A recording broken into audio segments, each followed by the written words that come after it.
ہر رکعت میں ہم پڑھتے ہیں سورہ فاتحہ، اور ہر دفعہ اس میں اقرار کرتے ہیں ایاک نعبد و ایاک نستعین۔ کیا ہماری کسی کی پریکٹس میں ہے یہ، یا صرف زبانی باتیں کر رہے ہیں؟ کیا ہماری پریکٹس میں ہے ایاک نعبد و ایاک نستعین؟ پورے اہل مغرب جو قومیں آج آپ پہ رول کر رہی ہیں، بر اعظم امریکہ ہو، یورپ ہو، آسٹریلیا ہو، ایشیا ہو، یہ چائنا جیسا ملک ہے، کوئی بھی ہو، ان کے ہاں 6 بجے اگر آپ دکاندار کے پاس جائیں تو کہتا ہے جینٹل مین شاپ کلوز، دکان کے بند ہونے کا وقت ہو گیا۔ اس کا دل نہیں ڈولتا کہ یہ گاہک جو ہے یہ نکل جائے گا میرے ہاتھ پہ۔ تو ہم تو کھانا چھوڑ دیتے ہیں، بہترین کھانا جو گھر سے آیا ہوتا ہے اور یار ٹھنڈا ہونے دے، گاہک نہ نکلے۔ اور اللہ کیا کہہ رہا ہے؟ میں نے کل ان لوگوں سے بات کی کہ ابو بکر صدیق رضی اللہ تعالیٰ عنہ نے فرمایا کہ اللہ نے مجھے آزاد کر دیا، میرے فکر ختم کر دیے۔ عظیم اصحاب رسول یہ بات کر رہے ہیں۔ بھائی کیا کیا اللہ نے کہ جب قرآن کی یہ آیت اتری اور پروردگار نے یہ کلیم کیا کہ زمین پر چلنے والا، رینگنے والا، فضا میں اڑنے والا، پانی میں تیرنے والا کوئی ایسا جاندار نہیں جس کا رزق میرے ذمہ نہ ہو۔ کتنی بڑی آزادی اللہ نے تمام مخلوق کو دے دی، صرف انسانوں کو نہیں، تمام کریشن سب کو دے دی۔ ہماری حالت کیا ہے؟ میں سعودیہ میں ایک دن بیٹھا ہوا تھا ایک دوست کے پاس، ایک صاحب آئے تو وہاں کی حکومت کا شکوہ کر رہے تھے، کہنا جی بڑی ظالم حکومت ہو گئی۔ میں نے کہا کیا انہوں نے؟ کہتا جی ہم رات کے 3 بجے تک دکانیں کھولتے تھے، انہوں نے سختی کر دیا کہ 12 بجے بند کر دیا۔ 12 بجے بند کر دیا کرو۔ حالانکہ مسلمان کا بزنس اشراق کی نماز کے بعد شروع ہوتا ہے اور مغرب کی اذان کے ساتھ ختم ہو جاتا ہے، کیونکہ پروردگار یہ کہہ رہا ہے کہ روشنی کو اور سورج کو میں نے تیرے کاروبار کے لیے، تیرے فضل تلاش کرنے کے لیے روشن کیا، اور دن کو روشن بنایا اور رات کو تیرے آرام کے لیے اندھیرا کر دی۔ تو مغرب کے بعد اندھیرا شروع ہو جاتا ہے، کھانا کھاؤ، عشاء پڑھو تاکہ وہ ہضم ہو جائے اور سو جاؤ۔ ہم نے سارے کام اللہ کی مرضی کے خلاف کرنے ہیں۔ تو اصل ناپاکی کیا ہے؟ اصل ناپاکی ہے نافرما برداری ہے خدا بند، اس کی مرضی کے خلاف کام کرنا۔ جب آدم نے شیطان کے بہکاوے میں آ کر شجر ممنوعہ کے پاس چلا گیا، اللہ نے کہا اتر جاؤ میری جنت سے کہ تم ناپاک ہو گئے ہو۔ تو ناپاکی کیا ہوئی؟ اللہ کی نافرمانی، اس کی حکم عدولی۔ اصل نجس یہ ہے، باقی چیزیں جو چھوٹی موٹی نجاستیں ہیں وہ تو اس کے سامنے کوئی ویلیو ہی اور ویٹ ہی نہیں رکھتی۔ تو اصل ناپاکی ہے اللہ کی نافرمانی۔ اور دوسری بات اللہ نے کہی، شیطان کو بھی نکال دیا جنت سے، صرف ہمیں نہیں نکالا کہ تم ایک دوسرے کے دشمن ہو گئے ہو، اتر جاؤ میری جنت سے۔ تو دوسری ناپاکی ہے دشمنی رکھنا۔ سب سے بنیادی بات ہے یہ۔ تو ہم لوگ دشمنی سینوں میں لیے پھرتے ہیں، وہی غصہ ہے، وہی نفرت ہے، وہی سب کچھ ہے، اور پھر اپنے آپ کو پاک سمجھتے ہیں۔ اور اللہ کے رسول صلی اللہ علیہ وسلم نے کیا فرمایا؟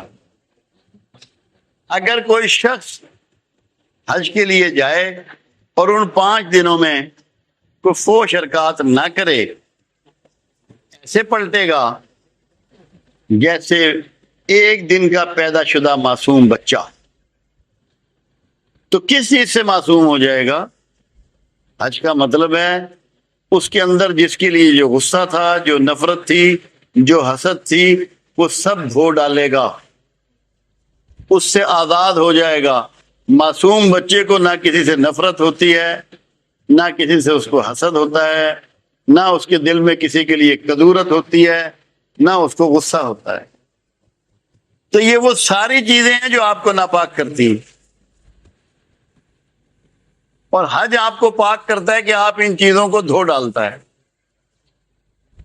معصوم بچے کی طرح ہو جاتے ہیں.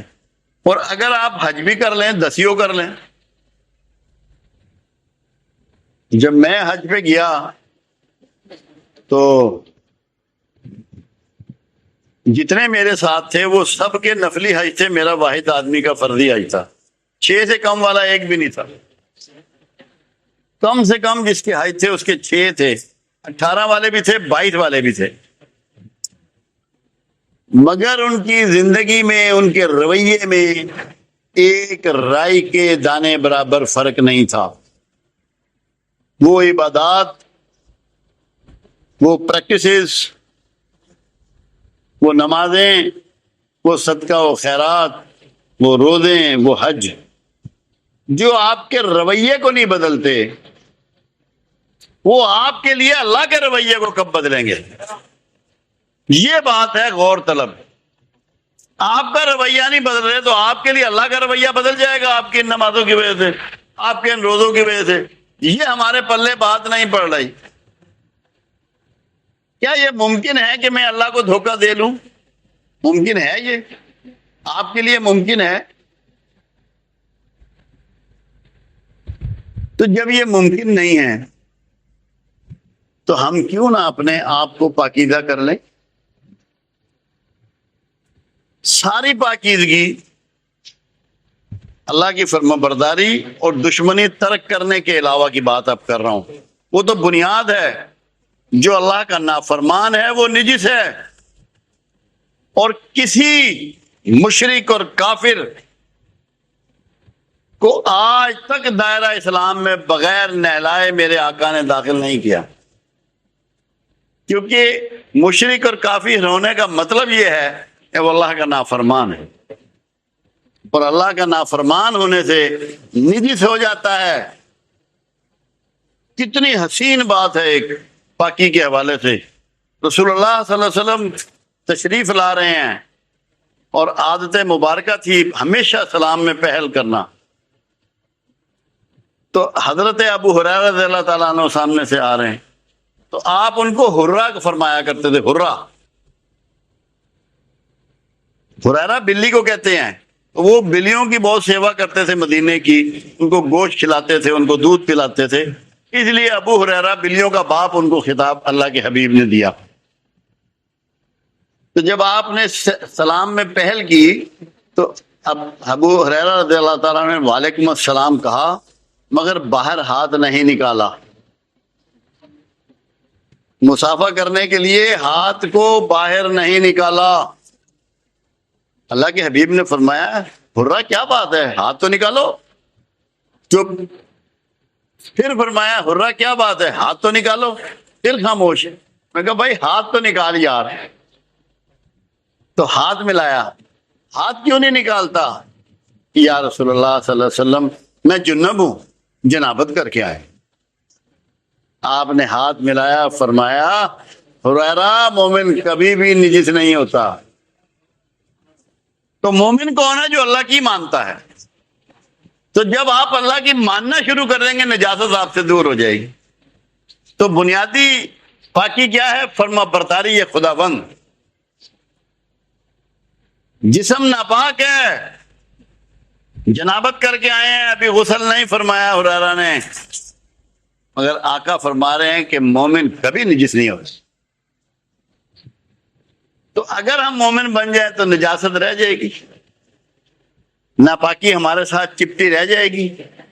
تو مومن کون ہے؟ جو پروردگار عالم کا فرما بردار بن. اللہ کی فرما برداری اختیار کرو، لوگوں سے دشمنی ترک کرو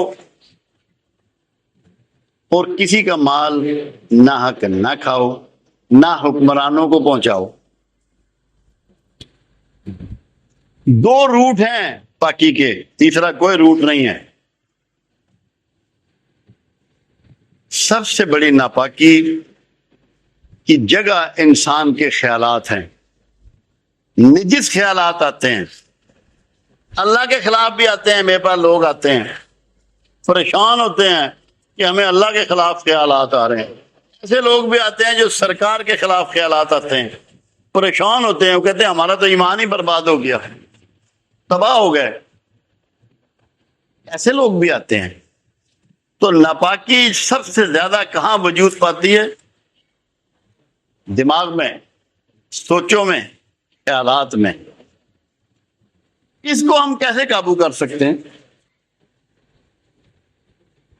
نماز میں بھی وسوسے آ رہے ہوتے ہیں، شیطان اپنا کام دکھا رہا ہوتا ہے، تلاوت ہم سن رہے ہوتے ہیں یا خود پڑھ رہے ہوتے ہیں نماز، مگر دماغ اپنا کام کر رہا ہوتا ہے۔ یہ جو بنیادی نجاست ہے، یہ جو ناپاکی ہے، اگر ہم اس سے نجات پا جائیں تو پھر شاید ہم اللہ کی فرما برداری بھی زیادہ بہتر طریقے سے کر پائیں، پھر شاید ہم نجاست سے بچ جائیں، پاکی ہمیں نصیب ہو جائے۔ اس کے لیے کبھی آپ لوگوں کو فکر مندی ہوئی، غور کیا، کبھی سوچا کہ میں پاک ہوں یا ناپاک ہوں؟ اور کیا کوئی عبادت ناپاک شخص کی اللہ قبول کرتا ہے؟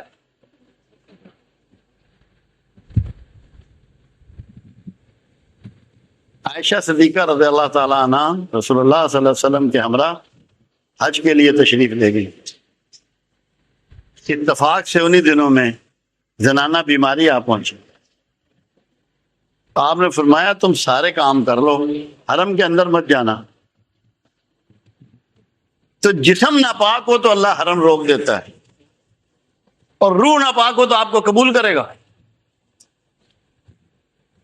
اگر آپ کے اندر نجاست ہو، آپ کی سوچوں میں نجاست ہو، تو پھر آپ کو قبول کر لے گا۔ پروردگار عالم کی بات، وہ بھی حلال کی بات یہ کر رہے تھے راجہ اظہر صاحب۔ اللہ تعالیٰ فرماتا ہے کہ اگر یہود و نصارہ مجھے زمین بھر سونا بھی دیں تو قبول نہ کروں گا۔ یہود و نصارہ زمین بھر سونا بھی دیں، یہ قرآن حکیم ہے، تو ان سے قبول نہ کروں گا، کیونکہ وہ نجس ہیں، انہوں نے اللہ کے شریک ٹھہرا لیے ہیں۔ اس نجاست کی وجہ سے ان کی اللہ ان کا مال ہرگز قبول نہیں کرے گا۔ تو اپنے لیے حرام مال میں اللہ کا رویہ اتنا سخت ہے، آپ کے لیے کتنا سخت ہوگا؟ جو آپ حرام کماتے ہیں اور مسجدوں میں دیتے ہیں اور خانگاہوں میں دیتے ہیں اور مدرسوں میں دیتے ہیں اور دین کے کاموں میں لگاتے ہیں، تو آپ کا قبول کر لے گا؟ وہ سارا مال ناپاک ہے، ناپاک مال کو اللہ قبول نہیں کرتا۔ ابھی انہوں نے اصحاب رسول کے، وہ اصحابی بھی اور شہید بھی بات آپ نے سنی۔ تو جس کو دلچسپی ہے پاکی سے، اور حرام ہے کیا؟ جہاں اللہ نے حدود لاگو کر دی اس کا کراس کرنا حرام ہے،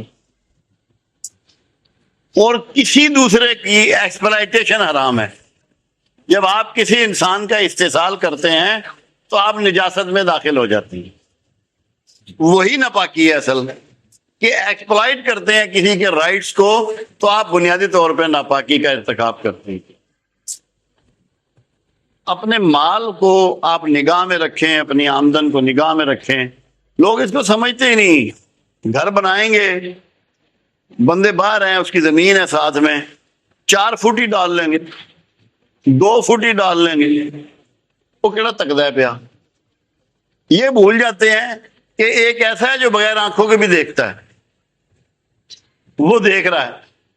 اور صرف دیکھ نہیں رہا، وہ کہہ رہا میں ریکارڈ بھی کرتا ہوں، وہ ریکارڈ بھی کر رہا ہے۔ تو پاکی کے لیے ضروری ہے کہ آپ جو نوالے آپ کے پیٹ میں جاتے ہیں، انٹر ہوتے ہیں، ان کی حفاظت کریں۔ نمبر 1 ہے یہ، کیونکہ کمائیں گے تو کھائیں گے، اب کھائیں گے تو حرام ہی ہوگا، تو وہ آپ کے خون میں سرایت کر جاتا ہے، جس سے آپ کا جینیٹک سسٹم بھی ڈسٹرب ہوتا ہے، جس سے آپ کا ڈی این اے بھی ڈسٹرب ہوتا ہے۔ پھر اس سے جھوٹ نکلے گا، پھر غیبت نکلے گی، پھر اس سے بددیانتی نکلے گی، بزدلی پیدا ہوگی، موت کا خوف پیدا ہوگا، اس لقمہ حرام کی وجہ سے۔ وہ نجاست آپ کے خون میں شامل ہو کے آپ کو جکڑ لے گی، آپ کے اندر خوف آ جائے گا، آپ کہیں گے مجھے جادو ہو گیا، مجھے باہر کی کثر ہو گئی، مجھے یہ ہو گیا، مجھے وہ ہو گیا۔ اس کے پیچھے اصل میں حرام ہے، وہ ہم سمجھنے کے لیے تیار ہی نہیں ہے۔ تو یہ روٹ آپ کو بند کرنا ہوگا۔ یہ ہیں اعضاء سارے۔ ایک بہت بڑا روٹ اور ہے ناپاکی آپ کے اندر صلاحیت کرنے کا، جو آپ کے ذہن کو جکڑ لیتی ہے، وہ آپ کے کان ہیں۔ بہتان کسی پہ بندھا جا رہا ہے، آپ کے کان سن رہے ہیں، آپ اسے کہتے نہیں یار تیری مہربانی ہے، کسی اور سے کر لے بات، مجھ سے نہ کر۔ کوئی غیبت کر رہا ہے، آپ پورا چسکا لے رہے ہیں۔ کھانے کی اتنی لذت نہیں اتنی غیبت کی ہوتی ہے۔ ایک دفعہ بھی آپ نے نہیں کہا یا اٹھ کے چلے جائیں کہ یار تیری مہربانی ہے بھائی، تو یہ ہم سے نہ کر۔ جس کو اپنے ذہن کو پاک رکھنا ہے، اسے پہلے اپنے کانوں کو بھی پاک رکھنا ہوگا۔ منہ کی طرح، جو منہ کو حرام سے روکنا ہے، تو کانوں کو ایسی باتیں سننے سے روکنا ہے۔ تو اس کے لیے کیا ہوگا؟ اس کے لیے سنگت تبدیل ہوگی۔ جب سنگت تبدیل ہو گئی تو اللہ راضی ہو جائے گا۔ آپ ایسے دوستوں میں بیٹھیں گے، ایسے سنگیوں میں بیٹھیں گے جو سچائی کی گفتگو کرتے ہیں، جو غیبت نہیں کرتے، جھوٹ نہیں بولتے، بہتان نہیں باندھتے، تاکہ آپ کا یہ سورس محفوظ ہو جائے۔